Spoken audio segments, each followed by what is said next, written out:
स्वागत है आप सबका हमारे YouTube channel learn matric by Arvind Yadav पे। चलिए आज हम लोग जो है एनसीईआरटी कक्षा 8 इतिहास की जो है किताब है, इसमें चैप्टर नंबर है, चैप्टर जो है इसका नाम है ग्रामीण क्षेत्र पर शासन चलाना। क्या है?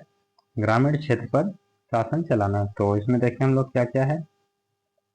क्वेश्चन नंबर 1, सम्राट शाह आलम द्वितीय ने ईस्ट इंडिया कंपनी को बंगाल, बिहार तथा उड़ीसा की दीवानी प्रदान की थी। कब की थी? 12 अगस्त 1765 को जो है शाह आलम द्वितीय ने ईस्ट इंडिया कंपनी को बंगाल, बिहार तथा उड़ीसा की जो है दीवानी प्रदान की थी 12 अगस्त 1765 में।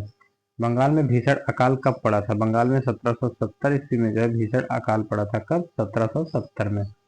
पहली बार औपचारिक रूप से महालवाड़ी प्रथा कब लागू की गई थी? इम्पोर्टेंट है महालवाड़ी प्रथा। महालवाड़ी प्रथा जो है 1822 ईस्वी में जो है औपचारिक रूप से जो है पहली बार लागू की गई थी। अस्थायी बंदोबस्त की शर्तों के हिसाब से राजाओं और तालुकदारों को किस रूप में मान्यता दी गई थी? राजा और तालुकदार जो है इनको जो है मान्यता दी गई थी जमींदार के रूप में। किस गवर्नर जनरल के काल में जिले के समस्त अधिकारी कलेक्टर के हाथों में दे दिए गए? किस गवर्नर के काल में जिले के समस्त अधिकारी कलेक्टर के हाथों में दे दिए गए? लॉर्ड कॉर्नवालिस के शासनकाल में ऐसा हुआ था।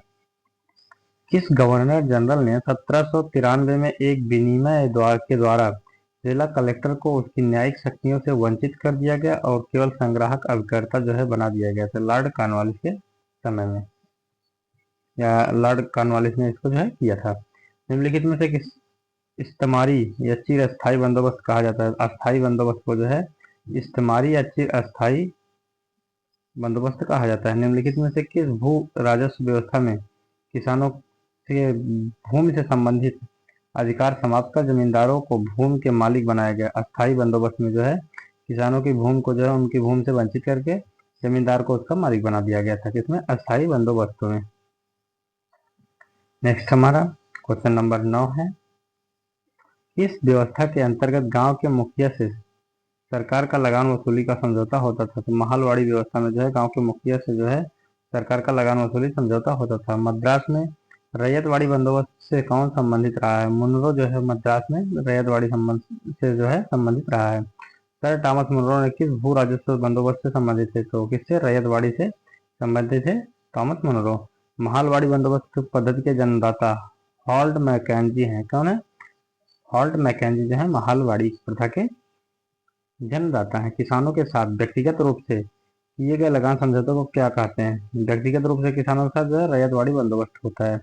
अंग्रेजों ने रैयतवाड़ी व्यवस्था सर्वप्रथम प्रारंभ की थी मद्रास प्रेसिडेंसी में। कहाँ पे? मद्रास प्रेसिडेंसी में। नील विद्रोह कब शुरू हुआ था? नील विद्रोह जो है 1859 में शुरू हुआ था। कब? 1859 में। अस्थायी बंदोबस्त कब लागू हुआ था? 1793 में जो है अस्थायी बंदोबस्त लागू हुआ था।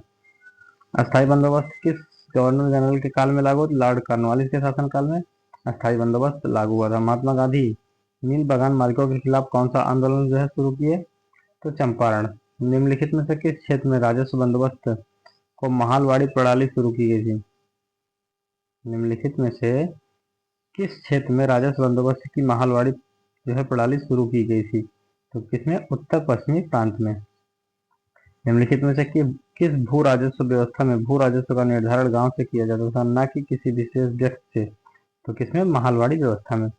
वोड़ पौधा कौन से क्षेत्र में उगाया जाता था? तो वोड़ पौधा जो है शीतोष्ण क्षेत्र में उगाया जाता था, उगता था।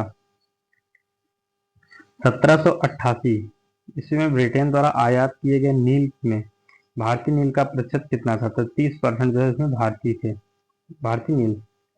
मॉरिस कॉटन छपाई कहाँ पर की होती थी? इंग्लैंड में जो है मॉरिस कॉटन छपाई होती थी। कलमकारी और मॉरिस कॉटन छपाई में कौन सा रंग इस्तेमाल होता था? तो नीले रंग का जो है इस्तेमाल किया जाता था। 1810 में ब्रिटेन द्वारा आयात किए गए नील में भारतीय नील का कितना प्रतिशत था? 1810 में ब्रिटेन द्वारा आयात किए गए नील में भारतीय जो है नील का प्रतिशत 95% था।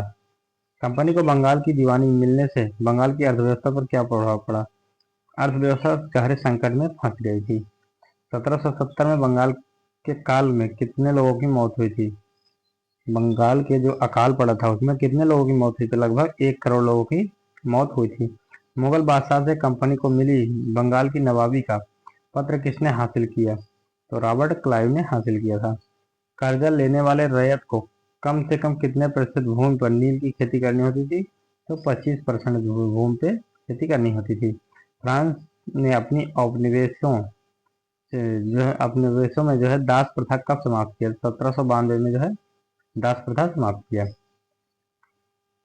नेक्स्ट हमारा महाल क्या था? महाल जो है गांव का एक समूह था। क्या था? गांव का एक समूह। किसानों से सीधा भू राजस्व लेना निम्नलिखित में से क्या कहलाता था? रैयतवाड़ी कहलाता था। क्या? रैयतवाड़ी। नेक्स्ट हमारा 19वीं सदी के आखिर में किस रंगों का निर्माण होने लगा था जिससे उनके व्यवसाय पर बुरी तरह जो है प्रभाव पड़ा? कृत्रिम रंगों का जो है निर्माण होने लगा था। कौन सा? कृत्रिम रंग का। राजकुमार शुक्ल की मृत्यु के पश्चात किस अंग्रेज अधिकारी ने कहा था कि वह चंपारण का इकलौता मर्द था? जॉर्ज एमन। मोस्ट इंपॉर्टेंट है 34 नंबर। जॉर्ज एमन ने जो है कहा था कि चंपारण का इकलौता मर्द है। किसने? जॉर्ज एमन ने। चंपारण सत्याग्रह 1917 में हुआ था। चंपारण में तीन कठिया प्रथा का तात्पर्य था 3/20 भूमि पर जो है नील की खेती करना। तीन कठिया कानून किस स्थान पर किस खेती से संबंधित है? चंपारण नील खेती से संबंधित है। चंपारण संघर्ष के में निम्नलिखित में से इन्होंने महात्मा गांधी का साथ दिया था। इन्होंने जो है महात्मा गांधी का साथ दिया था। राजेंद्र प्रसाद अनुग्रह नारायण सिन्हा ने जो है महात्मा गांधी का साथ दिया था। गांधी जी ने सत्याग्रह का सर्वप्रथम प्रयोग कहाँ पे किया? तो दक्षिण अफ्रीका में किया था। 1765 में पहले कंपनी किस चीज का आयात करती थी? सोना चांदी दोनों का आयात करती थी। कंपनी जो है पहले सोना चांदी दोनों का आयात करती थी। नेक्स्ट हमारा बंगाल में कौन सी प्रमुख फसल थी? बंगाल की जो है प्रमुख फसल पटसन थी। भारत की चाय की खेती 1840 में किस राज्य की ब्रह्मपुत्र घाटी में प्रारंभ हुई? तो असम में। गन्ना अधिकतर कहाँ पाया जाता है? उत्तर प्रदेश में। कलमकारी छपाई कहाँ पे होती है? आंध्र प्रदेश में। ब्रिटेन के प्रसिद्ध कवि और कलाकार कौन थे? विलियम मॉरिस थे। तो आज की क्लास में इतना ही। Thank you for watching.